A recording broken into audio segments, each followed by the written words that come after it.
আসসালামু আলাইকুম ওয়া রাহমাতুল্লাহি ওয়া বারাকাতুহু। সম্মানিত শ্রোতা মণ্ডলী, আপনি বিতির নামাজ কয় রাকাত পড়ছেন? বিতির নামাজ নিয়ে এত দ্বন্দ্ব কেন? আমি তো বিতির নামাজ 3 রাকাত পড়ি এবং বাংলাদেশের সকল উলামায়ে কিরামগণ বিতির নামাজ 3 রাকাত পড়েন। আসলে কি তারা হানাফি বলে বিতির নামাজ 3 রাকাত পড়েন? অনেকেই বলে থাকে যে হানাফির নামাজ 3 রাকাত আর নবীজির নামাজ হলো 1 রাকাত। নাউজুবিল্লাহি মিন যালিক। বিতির নামাজ নবীজি সাল্লাল্লাহু আলাইহি ওয়াসাল্লাম 3 রাকাত পড়েছেন। হাদিস শরীফে উল্লেখ রয়েছে, উল্লেখযোগ্য হাদিস এবং সহিহ হাদিস। বিতির নামাজ 3 রাকাত এই বিষয়ে অনেক আলোচনা রয়েছে সহিহ হাদিসের আলোকে। তার মধ্য থেকে সবচেয়ে গুরুত্বপূর্ণ যে হাদিসগুলো আছে আপনাদের সামনে তুলে ধরছি। আন আব্দুল্লাহ ইবনে আবি কায়স রাদিয়াল্লাহু আনহু আন্নাহু قال سألت عائشة بكم كان رسول الله صلى الله عليه وسلم يوتر قالت كان يوتر بأربع وثلاث وست وثلاث وثمان وثلاث وعشر وثلاث ولم يكن يوتر بأنقص من 7 ولا بأكثر من 3। আমি যে হাদিসটি পড়েছি এই হাদিসটি মিশকাত শরীফে 1264 নম্বরে উল্লেখ রয়েছে, আবু দাউদ শরীফে 1362 নম্বরে উল্লেখ রয়েছে,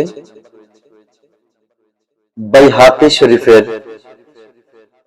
সুনানুল কুবরা 4804 নম্বরে উল্লেখ রয়েছে। হাদিস শরীফের অর্থ, হযরত আব্দুল্লাহ ইবনে কায়েস রাদিয়াল্লাহু আনহু বলেন, আমি হযরত আয়েশা সিদ্দিকা রাদিয়াল্লাহু আনহাকে প্রশ্ন করলাম, নবীজি সাল্লাল্লাহু আলাইহি ওয়াসাল্লাম কয় রাকাত বিতির নামাজ পড়তেন? হযরত আয়েশা সিদ্দিকা রাদিয়াল্লাহু আনহা যেহেতু নবীজির কাছে ছিলেন, সবসময় নবীজির সাথে থাকতেন, তিনি জবাব দিচ্ছেন, নবীজি সাল্লাল্লাহু আলাইহি ওয়াসাল্লাম কখনো 4 রাকাত তাহাজ্জুদের নামাজ পড়তেন, 3 রাকাত বিতির পড়তেন। কখনো 6 রাকাত তাহাজ্জুদের নামাজ পড়তেন, 3 রাকাত বিতির পড়তেন। কখনো 8 রাকাত তাহাজ্জুদের নামাজ পড়তেন, 3 রাকাত বিতির পড়তেন। কখনো 10 রাকাত তাহাজ্জুদের নামাজ পড়তেন, 3 রাকাত বিতির পড়তেন। আয়েশা রাদিয়াল্লাহু আনহা বলেন, নবীজি সাল্লাল্লাহু আলাইহি ওয়াসাল্লাম কখনো 13 রাকাতের উপরে নামাজ পড়েননি এবং কখনো 7 রাকাতের নিচে নামাজ পড়েননি। عن عامر الشعبي رضي الله عنه أنه قال سألت عبد الله بن عباس رضي الله عنه وعبد الله بن عمر رضي الله عنه عن صلاة رسول الله صلى الله عليه وسلم بالليل فقال 13 ركعة منها 8 ويوتر ب3 وركعتين بعد الفجر। হযরত আমর আশ-শা'বী রাদিয়াল্লাহু আনহু তিনি বলেন, হযরত আব্দুল্লাহ ইবনে ওমর রাদিয়াল্লাহু আনহু এবং আব্দুল্লাহ ইবনে আব্বাস রাদিয়াল্লাহু আনহুকে নবীজির রাতের নামাজের বিষয়ে প্রশ্ন করেছিলাম যে আল্লাহর রাসূল রাতে কত রাকাত নামাজ পড়েন। তখন তারা বলেছেন, নবীজি সাল্লাল্লাহু আলাইহি ওয়াসাল্লাম 8 রাকাত তাহাজ্জুদের নামাজ পড়তেন, 3 রাকাত বিতির নামাজ পড়তেন।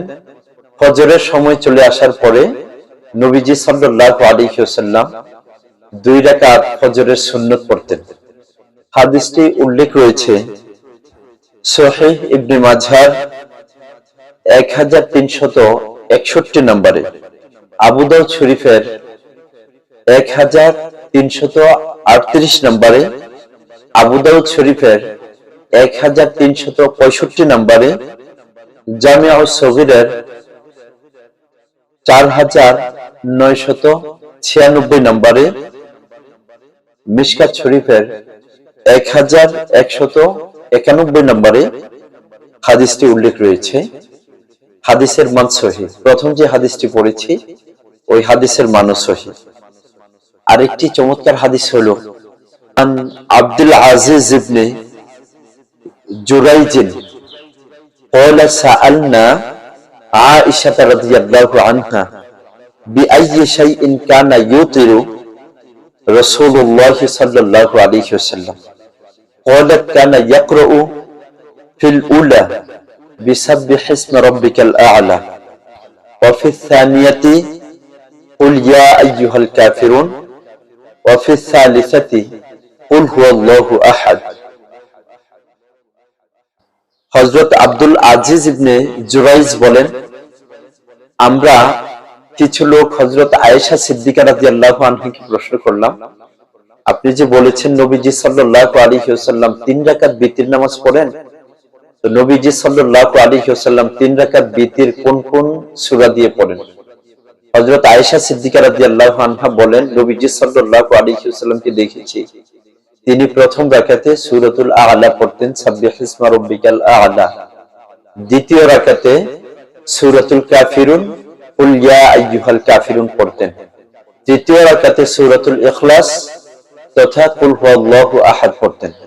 হাদিসটি উল্লেখ রয়েছে মিশকাত শরীফের 1269 নম্বরে, আবু দাউদ শরীফের 1424 নম্বরে, জামিউত তিরমিজির 463 নম্বরে, সহিহ ইবনে মাজাহর 1173 নম্বরে, মুসনাদে আহমদের 25906 নম্বরে হাদিসটি উল্লেখ রয়েছে। এবার আপনারাই বলুন, বিতির নামাজ কয় রাকাত? নবীজি সাল্লাল্লাহু আলাইহি ওয়াসাল্লাম বিতির নামাজ 3 রাকাত পড়েছেন, কোন কোন সূরা দিয়ে পড়েছেন এটা উল্লেখ রয়েছে। তবে যদি আমরা সূরাতুল আ'লা ছাড়া অন্য যে কোনো সূরা আমাদের কাছে ভালো লাগে, অথবা যে সূরা আমরা শুদ্ধভাবে পারি, যে সূরা আমরা সুন্দরভাবে পড়ি, ওইভাবে ওই সূরা দিয়েও পড়া যাবে, কোনো সমস্যা নেই। এটা উল্লেখ করার উদ্দেশ্যটা হলো নবীজি সাল্লাল্লাহু আলাইহি ওয়াসাল্লাম 3 রাকাত বিতির নামাজ পড়েছেন এবং 3 রাকাতে কোন কোন সূরা পড়েছেন তাও হাদিস শরীফে উল্লেখ রয়েছে। আমরা যেভাবে আমল করছি ওইভাবেই আমল করার চেষ্টা করব। যদি কেউ আপনাদেরকে প্রশ্ন করে বা তাশকিল করে এটা সহিহ নয়, এটা ঠিক নয়, তখন আমরা উলামায়ে কিরামদের শরণাপন্ন হয়ে রেফারেন্স সহ তার সঠিক আলোচনা শুনে তারপরে ইনশাআল্লাহ আমলের জন্য আমরা উদ্বুদ্ধ হব। আল্লাহ রাব্বুল আলামিন আমাদের তৌফিক দান করুন, আমিন।